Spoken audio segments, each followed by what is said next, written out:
Pertanyaannya lagi, apa yang menyebabkan kerusakan darah dan pembuluh darah? Sehingga terjadinya kerusakan di sel-sel kita. Penyebabnya karena faktor radikal bebas. Tolong ini diperhatikan, ini penting sekali ilmunya. Radikal bebas. Radikal bebas itu satu molekul yang kehilangan pasangan elektronnya, sangat reaktif, kalau nempel di sel, sel kita rusak. Entah itu sel darah merah, entah itu sel darah putih, di mana sel darah putih kita tahu sebagai antibodi tubuh kita, entah itu di pembuluh darah. Kalau terjadinya kerusakan di pembuluh darah, ya, akan terjadi peradangan. Ini bahaya sekali. Kalau terjadinya peradangan atau inflamasi terjadi di pembuluh darah kita. Ini yang menyebabkan pembuluh darah kita menjadi rusak. Yang pada akhirnya kolesterol, zat-zat sisa itu mengendap di tempat terjadinya peradangan tadi. Sehingga terjadi yang namanya plak atau sumbatan pembuluh darah. Nah, radikal bebas itu terbentuk akibat proses oksidasi. Tolong perhatikan lagi.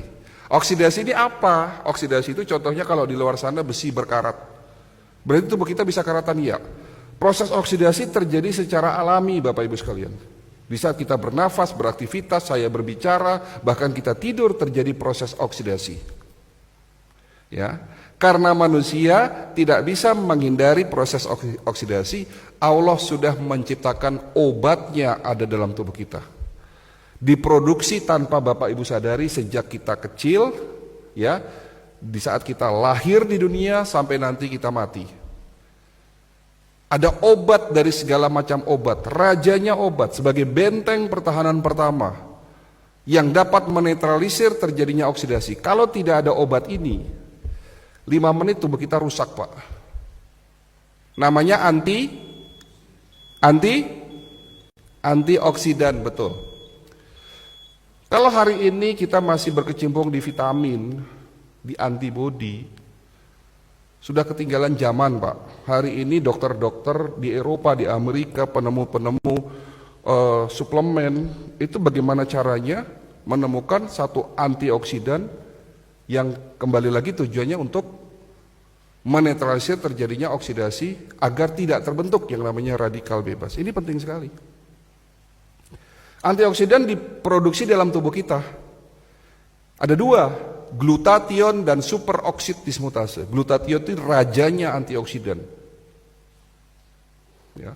Dan SOD, panglimanya. Ada raja yang memimpin negara, ada panglimanya. Atau perdana menteri lah. Jadi yang menjaga tubuh kita itu sesungguhnya bukan antibodi. Antibodi itu benteng pertahanan kedua, Pak. Benteng pertahanan pertama namanya antioksidan, glutathione dan superoksid dismutase. Namun setelah usia Bapak 40 tahun, produksi antioksidan, glutathione dan SOD menurun. Makanya itulah yang disebut tua. Menurunnya produksi antioksidan. Sehingga pada saat usia 40 tahun dan terus bertambah, terjadinya oksidasi yang tidak diimbangi dengan produksi antioksidan, sehingga terbentuk yang namanya radikal bebas. Dan radikal bebas inilah yang mulai merusak pelan-pelan sel-sel tubuh kita.